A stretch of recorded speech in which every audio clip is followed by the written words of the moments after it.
कल जिस तरह से दिशा रवि को पटियाला हाउस कोर्ट के जो जज हैं उनके ज़रिए जो ज़मानत दी गई है धर्मेंद्र राणा के ज़रिए, और जो ज़मानत में जो डिटेल जो ऑर्डर है, जब आप उसको पढ़ते हैं, उसके डिटेल्स में जाते हैं, उसके एक एक पॉइंट पर अगर आप देखते हैं तो बहुत ही शानदार ये ऑर्डर नज़र आता है, जिसको लेकर के सोशल मीडिया में धर्मेंद्र राणा की लोग सराहना कर रहे हैं और ये कह रहे हैं कि इस तरह के जजों ने लोकतंत्र को बचा रखा है।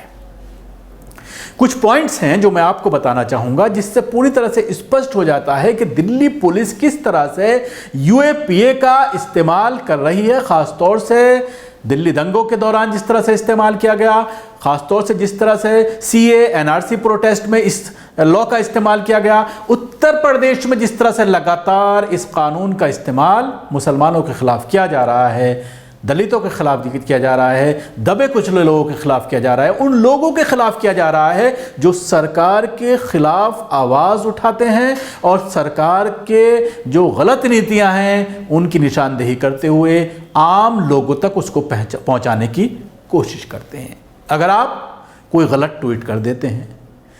तो उस ट्वीट पर भी यूएपीए लगाया जा रहा है। कुछ इसी तरह का साजिश 22 साला दिशा रवि के खिलाफ दिल्ली पुलिस ने रची थी, जिसमें पूरी तरह से होम मिनिस्ट्री का इन्वॉल्वमेंट सामने आता है। जिस तरह से बेंगलोर से उस बच्ची को गिरफ्तार किया गया बेंगलुरु से, और बिना ट्रांजिट रिमांड के उसको दिल्ली लाया गया, इसका जिक्र धर्मेंद्र जी ने अपने फैसले में भी किया है कि बिना ट्रांजिट रिमांड के कैसे आप लेकर के आए। क्योंकि होता यह है कि अगर आप किसी दूसरे राज्य में किसी को गिरफ्तार करने जाते हैं, अगर आपने उसकी एफआईआर दूसरे राज्यों में की है और उस राज्य की पुलिस वहां जाती है, अगर वो दूसरे राज्य में छुपा हुआ है या दूसरे राज्य में अगर वो रहता है, तो उसको गिरफ्तार करने के बाद लोकल थाने को इन्फॉर्म करना होता है और वहाँ की जो कोर्ट है डिस्ट्रिक्ट की, उस कोर्ट में उसको पेश करने के बाद उसको ट्रांजिट रिमांड पर लेकर के अपने राज्य में लाया जाता है। लेकिन इस केस में दिल्ली पुलिस ने ये जहमत गवारा नहीं की, और जिस तरह से गिरफ्तारी के बाद उसका ट्रायल किया गया, ख़ासतौर से मीडिया के ज़रिए, और मीडिया को जिस तरह से स्पेशल सेल दिल्ली पुलिस की जो है वो एक एक पल की जानकारी इन्वेस्टिगेशन की देती रही, और उसको लेकर जिस तरह से लाइव्स किए गए, जिस तरह से डिस्कशन किए गए शाम के वक्त सारे चैनलों में बैठ करके, और इस बच्ची को जिस तरह से ये घोषित करने की कोशिश की गई कि ये मिली हुई है आतंकवादियों से, और इसका मकसद ये था कि देश के खिलाफ इस साजिश रचे। एक टूल किट का इस्तेमाल किया गया था और उस टूल किट को इसने बनाया था, और उस टूल किट के आधार पर ही 26 जनवरी को जो पूरा हुआ था वो उस टूल किट के आधार पर ही पूरा घटनाक्रम घटित थी, ये बताने की कोशिश की गई, और उसको पूरी तरह से आतंकवादी घोषित करने में मीडिया चैनलों ने, गोदी मीडिया ने, मोदी मीडिया ने कोई कसर बाकी नहीं रखी। अपने फैसले में धर्मेंद्र राणा जी ने यह कहा कि उसके खिलाफ कोई ऐसा एविडेंस नहीं मिलता है कि इस टूल किट के जरिए उसने किसी आतंकवादी संगठनों को फायदा पहुंचाने की कोशिश की गई। एक बड़ी टिप्पणी यह की गई कि अगर किसी चोर से, किसी उचक्के से, किसी डकैत से कोई मिलता है, सिर्फ बात करता है, किसी क्राइम की प्लानिंग नहीं करता, तो क्या आप उसको क्रिमिनल मानेंगे? क्या आप उसको कॉन्स्पिरेसी में शामिल मानेंगे? इसके साथ ही ये कहा गया कि किसी टूल किट का बनाना कोई क्राइम नहीं है। ये भी कहा गया कि अगर कोई टूल किट बनाता है और उसमें ये कहता है कि सोशल मीडिया पर इसको पूरी तरह से फैलाया जाएगा,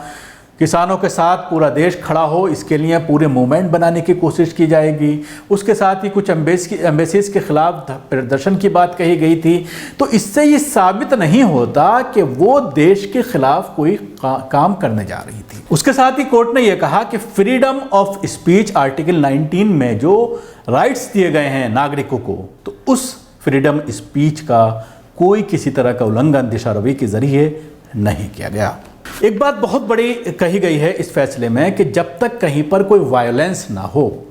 तो वहाँ पर यूएपीए का इस्तेमाल नहीं किया जा सकता। जाहिर सी बात है ये एक बड़ा फैसला है ख़ासतौर से रवि के लिए, दिशा रवि के लिए,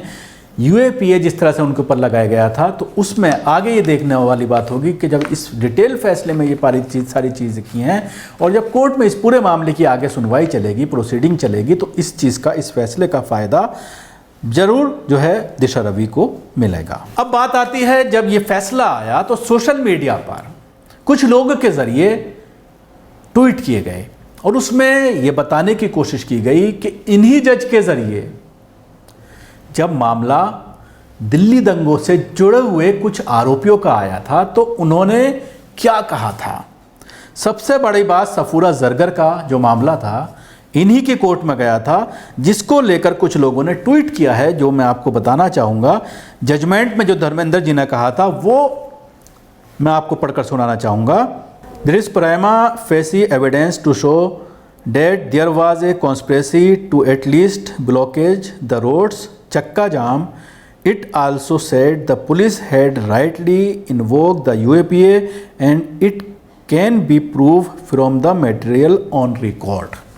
ये बात धर्मेंद्र जी के जरिए कही गई थी। इसको मैं आपको हिंदी में बताना चाहूँगा। धर्मेंद्र राणा ने कहा है कि जांच के दौरान एक बड़ी साजिश सामने आई थी। यदि किसी एक साजिशकर्ता के खिलाफ बयान या कोई कृत्य और साजिश का सबूत है तो वे सब पर लागू होता है। उन्होंने कहा है कि मामले के अन्य साजिशकर्ता के कृत्य और भड़काऊ भाषण इंडियन एविडेंस एक्ट के तहत आरोपी पर भी लागू होते हैं। उन्होंने ये भी कहा है कि इस बात का सबूत भी है कि हिंसा के दौरान चक्का जाम करने की एक साजिश तो थी। ये फैसला देते हुए धर्मेंद्र जी ने सफूरा जरगर वाले मामले में कहा था। और इसके साथ ही जिस तरह से खालिद सैफी, इशरत जहां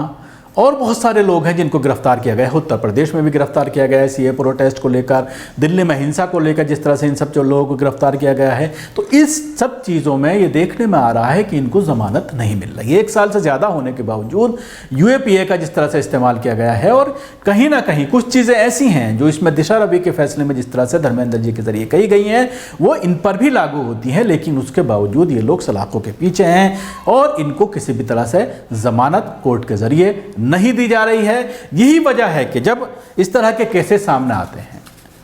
जिस तरह से ये देखने में आया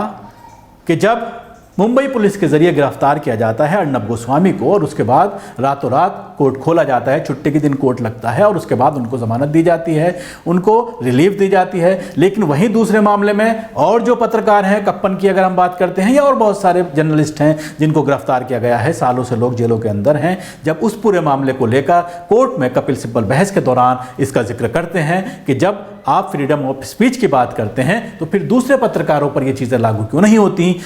लेकिन जब इस तरह की चीज़ें सामने आती हैं, जब धर्म की बात आती है, मुसलमान होने की बात आती है, तो कोर्ट का दोहरा रवैया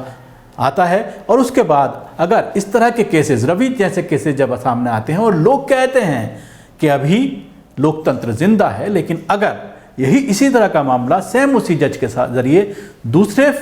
तबके के लोगों के साथ, दूसरे फ़िरक़े के, दूसरे मज़हब के लोगों के साथ सामने आता है और उसमें दूसरे तरह के डिसीजंस आते हैं, तो जाहिर सी बात है सवालात खड़े उठना वाजिब है। और उसके साथ ही